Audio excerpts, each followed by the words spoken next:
Hi, my name is Alan Kamrava. I'm a board-certified colon and rectal surgeon in Beverly Hills in the Los Angeles area. I'm associate teaching faculty at Cedars-Sinai Medical Center. I wanted to do this little video to talk to patients who are interested to learn a little about anal tag, anal skin tag, or even external hemorrhoid or pile. Those terms are used somewhat interchangeably.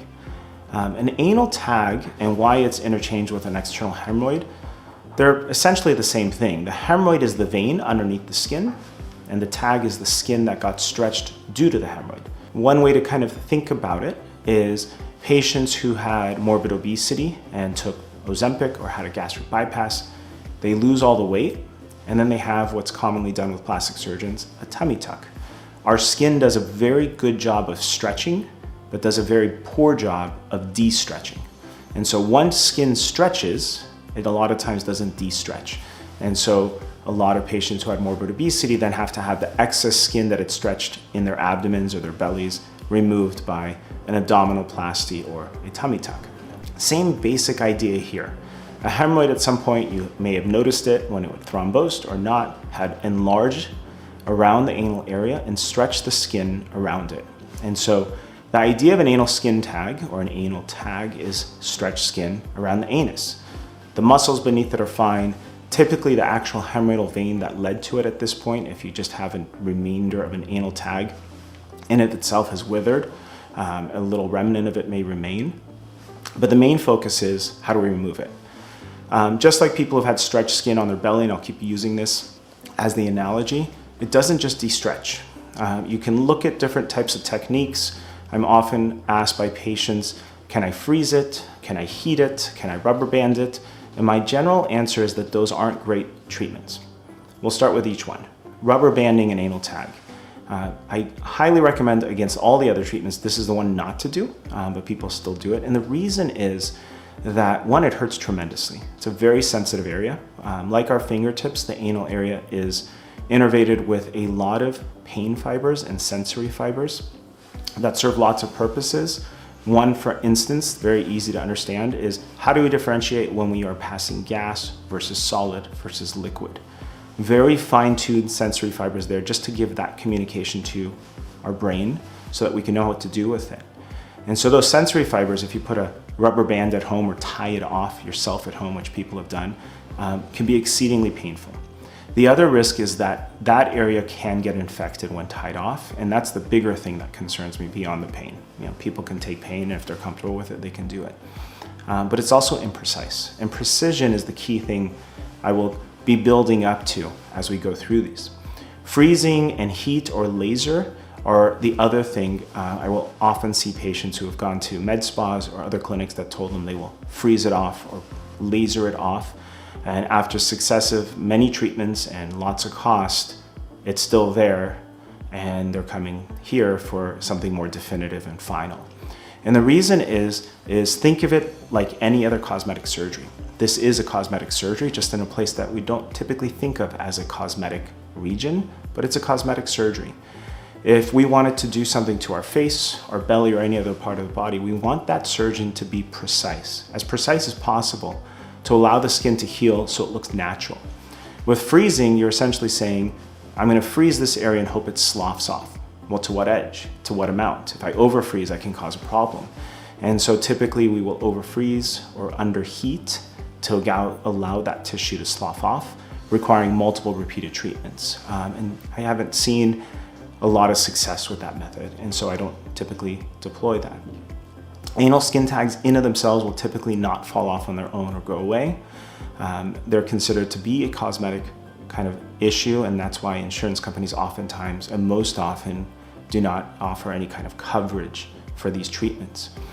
But it still bothers a lot of people, both for cosmesis of how it looks, and for some people just cleanliness. Having extra tissue there sometimes makes basic anal hygiene very difficult and can lead to rashes and irritation to the anal area. What I found through over a decade of practice is that a cosmetic excision, as you would expect from any cosmetic surgeon, can give remarkable results. I once had a young lady who I was doing a colonoscopy on several years after having done a prior cosmetic tag excision. And the nurse commented that she saw in the note that she had had surgery with me down there, and that she sees nothing, no scar, nothing that shows any evidence of it. And I said, well, yeah, that's what we're trying to do. We wanted to make it look natural. And I think for me, the big kind of win was when she said, well, I'm coming to you. And that's what we want it to be. We want to be able to move that excess skin and allow the anus to heal in a way that you leave the skin with its bright bridges and the natural parts that are supposed to be there right to the precision of it, so that it heals exactly as it should with its natural folds. The anus has natural folds. We want those to be there. One of the things I always kind of talk about with my patients, and easy for you to do at home, is if you were to take your hand and just open up your thumb to your pointer finger and stretch them out as much as you can, it's perfectly smooth. But if I were to close them together and make a fist, you get the folds here. There's natural folds that come because the anus has to be able to dilate and close, and we need those folds to allow for that accommodation. And it's really important that somebody doesn't go in and remove all those folds. And we have seen that, and it's a bigger problem. It's actually much harder to fix when somebody is too smooth out the anal canal. That can lead to really chronic issues going into the future. The key thing we want to do is remove it, allow it to heal naturally, and let it kind of bring people back to where they feel comfortable with their own bodies.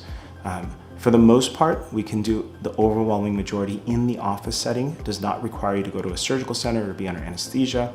Typically, it's a 20 to 30 minute visit in a hole. The procedure in itself is shorter than that to remove it. Healing time for any type of wound in the anal area, because of where it is, you're still, after anything we do in the anal area, gonna have to go to the bathroom. We can't stop that natural function. It's a very unique part of the body where we put a wound and then tell you, hey, please go to the bathroom within 24 hours over our fresh wound. Will typically be about 6 to 8 weeks to heal any wound in the anus, no matter how big or small. For most people, the pain is about 4 to 5 days, plus or minus. I have had some people went right to work the next day. I've had others that up to the 7th day, they were saying, I'm still uncomfortable. But for the most, I would average is about a 4 to 5 day period. It's uncomfortable during that time. The pain then rapidly goes away and the wound will continue to heal. It's fairly common that by the 3rd to 4th week, patients will come back to me and say, I feel healed. And I'll look at it and say, no, you're not actually healed, but they feel healed. And I will continue to follow them to make sure that it heals fully, even though that they don't feel the wound anymore. And so most of the feeling of the wound does not take place during the actual course of the healing. And it's really just those first days or so. The other thing I actually kind of stress to my patients is if there are multiple tags, we sometimes have to do them in parts. And the reason for that is that the anus uses the other natural normal tissue as a blueprint or a guide to know how to heal properly. And one of the biggest problems we see is when somebody goes to a non-specialist and they do a procedure and they remove too much all at once to make it easier, quote unquote, for patients. What they've done in essence is remove that natural blueprint for the anal derm or the anal canal to know how to heal properly. And what can happen is that the anus will overscar in and narrow, and we call that anal stenosis, and it's a very difficult problem to fix, and you don't want to be there. And so sometimes we have to actually stage out the procedure if there's too much to remove at one time, just to be safe. And so the key thing being is whoever you have this procedure with, just make sure that they are understanding these dynamics. That even if you say, hey, is there any way we could do it all at once so I could get on with my life? I understand that, but it could potentially put you in a much worse place if we do too much at once. And patience really is key with this area, though it's more difficult if you think about having to potentially do it in a 2-part procedure where we do one, allow it to fully heal, and then come back and do the other.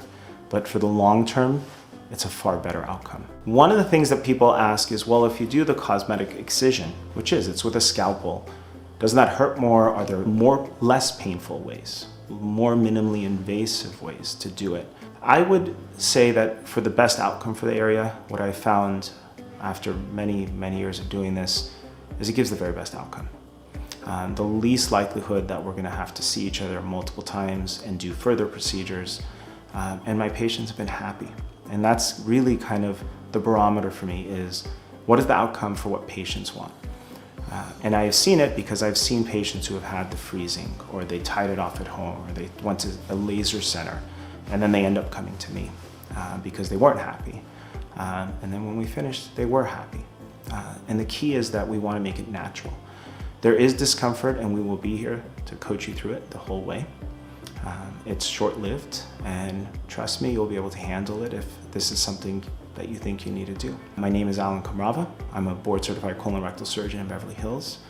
I have a practice that through time and experience I've focused on the outpatient parts of our field and specialty, such as doing these cosmetic procedures that many have been reluctant to do. And I enjoy doing it.